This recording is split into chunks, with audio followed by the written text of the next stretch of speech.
You're listening to Our Daily Show with CJ Nasello on RiverBender.com. Girls dream that they'd be your partner, they'd be your partner, and you're so vain. You probably think this song is about you. You're so vain, so vain. I bet you think this song is about you, don't you, don't you? I'm getting there. 10:14. Welcome back to Our Daily Show. Blog Talk, Sydney in studio. Hello. Did you get your gift card yet? No, I haven't. I keep waiting, and I just haven't got it delivered yet, so... We're waiting. Starting to think maybe it's fake. Well, it was on the internet. It has to be true.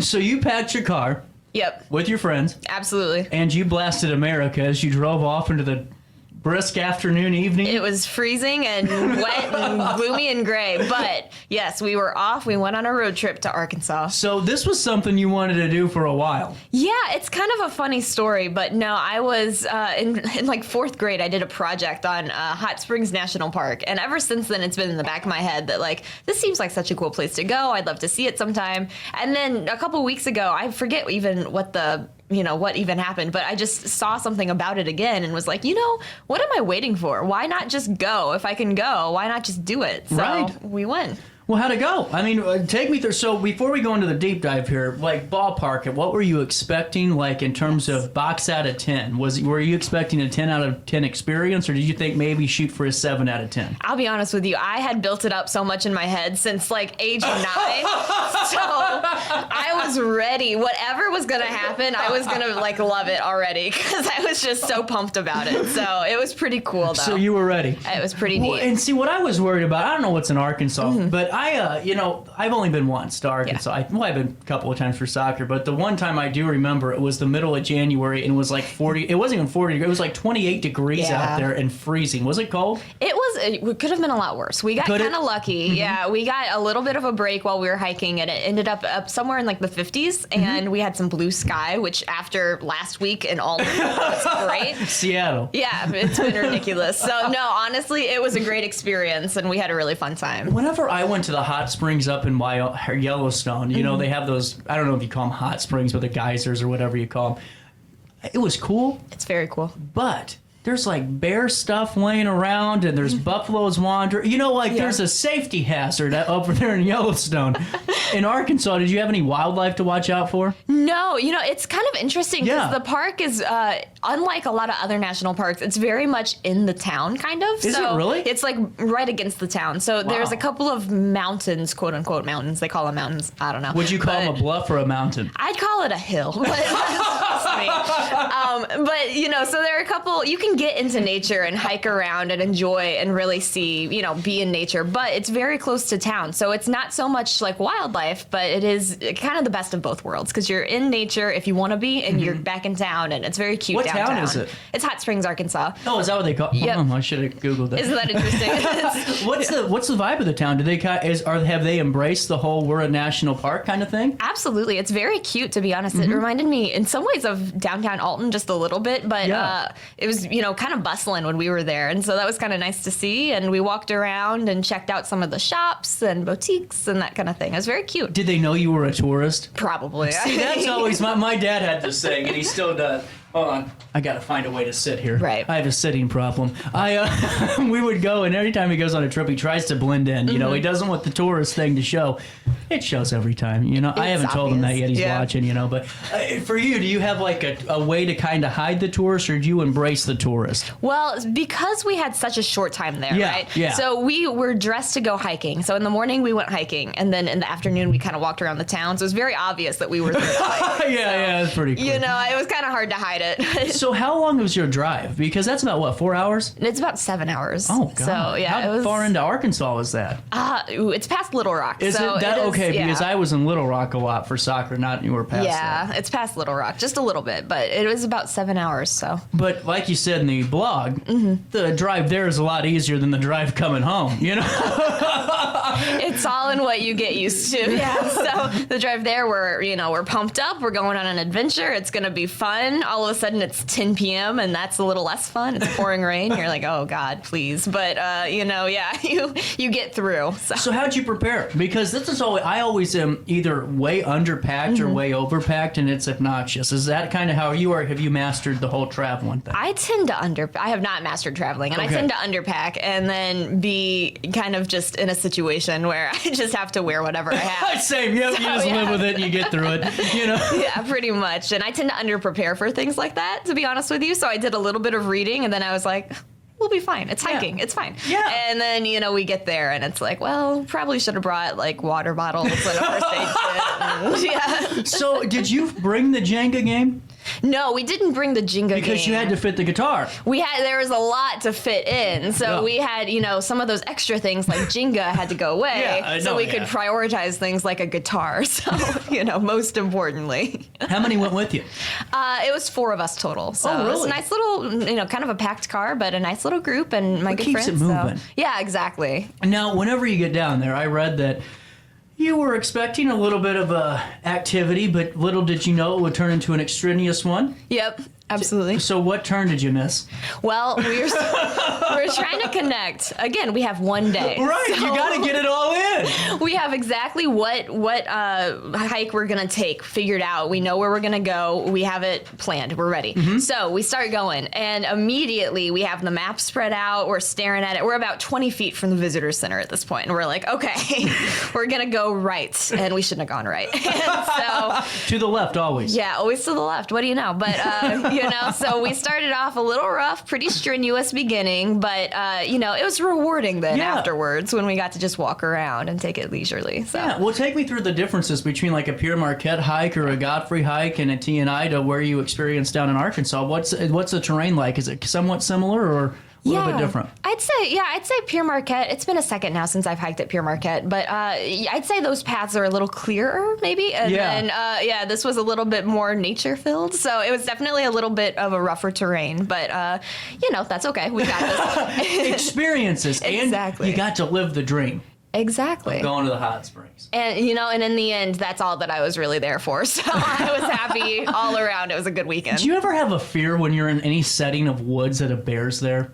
And that's probably something I should have Googled. Is like should I be aware? I don't know if bears are in our. I'm not saying there are, but like even here, because my house, my parents' house is on the bluffs, so every time I go hiking, it's like you always have this sense of what if a bear's wandering? No, very, very real. Even though there's no bears here, allegedly. For me, it's snakes because I just can't stand real. them. Yeah, and that is real. Real. You'll run into a snake, and that freaks me out. So I just always am on guard. So are you a hiking boot wearer, or are you a tennis shoes person? I underpack, I underprepare. Yeah. I'm a tennis shoes person. Me too, though. Because I don't like the hiking boots because they feel too heavy when you're just trying to walk around. You right. know? Well, it seems too dramatic, too. Yeah.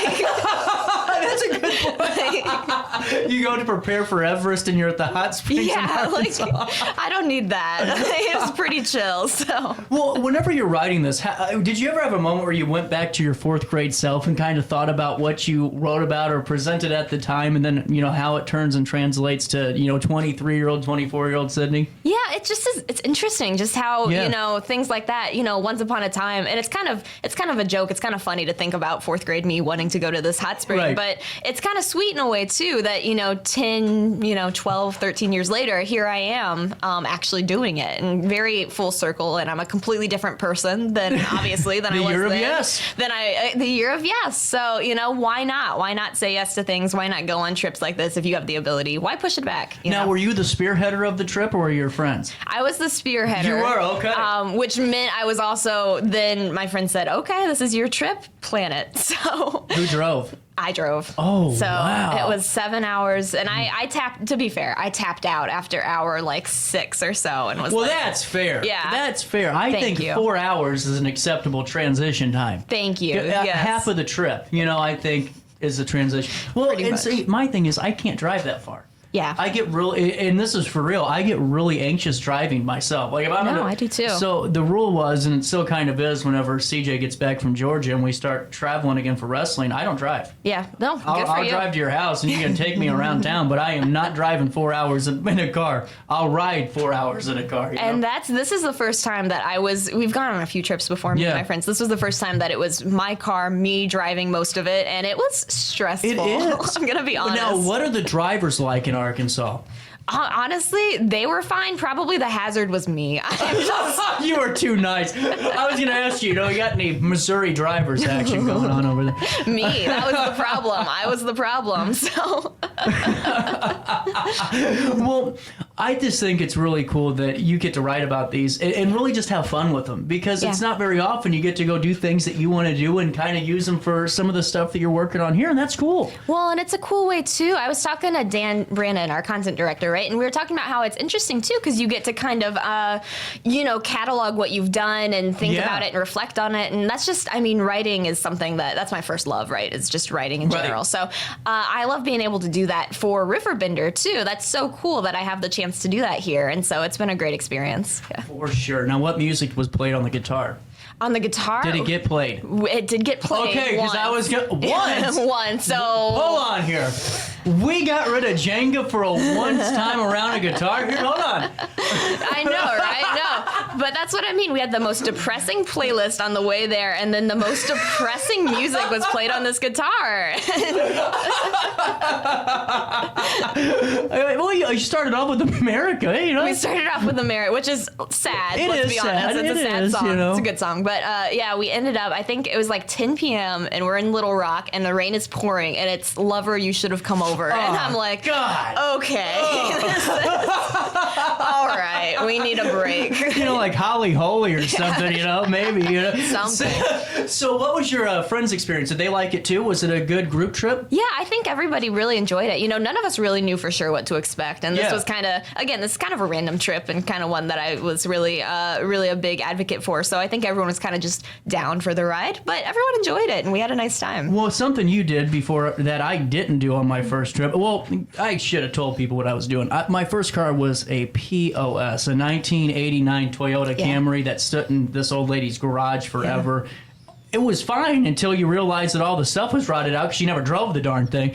And, we decided to take it to the Ozarks. Ooh, that's a trip. It's a drive. It was a trip. And especially whenever your tires blow out going down the highway at 70 miles an hour, you did something a lot better than me. You got your car serviced. Yep, I tried to. Is that something you kind of advise people, is to make sure your car's checked out before you go take the long haul? I definitely would. And that being said, I didn't even talk about this in the blog because it still is too fresh. It's too emotional for me. But I started having brake problems like as soon as we started, and just like that grinding noise, And so basically the entire trip was just a level of like anxiety the entire time. But it ended up fine. It's in the shop right now. You it's got gonna AAA? get fixed. No, I don't. So we were just hoping for the best. So it was stressful, underprepared. I'm telling you. But it's fun that way because the stories you can tell are fun from it if you survive it. It'll make be it funny. Home. It'll be funny in a week. Right now, it's still too fresh. Too raw. Too raw. Now, lunches. You said that you packed some sandwiches up. Yep, we were prepared as far as that goes. We try to, me and my friends, every time we go on a trip like this, we try to, spend as little money as possible, right? So we can do more. Yeah, so we went to Walmart beforehand. Me and my friend, we went and we got all our fixins and we were ready. And we were ready to go. You got your fixins. What fixins? Just the basics, ham and turkey and all the good stuff. We got some Lunchables. So we splurged on Lunchables to just add some fun. There you go. Did it last? It lasted long enough. Yeah, we got through the trip. We survived that. And road trip food. So all around, it was a win. What is the blog about this time? Okay, and I swear I'm not trying to be all coy about it, but I don't know. You gotta feel it out. I even prefaced that. I said we're gonna ask. It probably won't be determined, but we're gonna ask about it, and we'll be told to wait until it comes out. When? Yeah, next week, next Monday. Next Monday, and then we'll talk to Sydney again on Wednesday. I like that. Yeah, very fun. How are the blogs going? You feeling good about them? I think so. I think it's been fun, and I'm honored that people seem to like them. So it's been exciting to write and fun to put out there and see what people think. And I'm wanting to thank Sydney again for getting us those American Express gift cards and the vanilla visas, to keep us all happy upstairs. Absolutely, yeah. Totally Morale. legitimate email. All about morale here. Sydney, thank you for your time. Thank you. 1028, we'll talk to Luis and get the latest from the St. Louis sports scene because, well, he keeps pushing me off. We're going to talk about it next.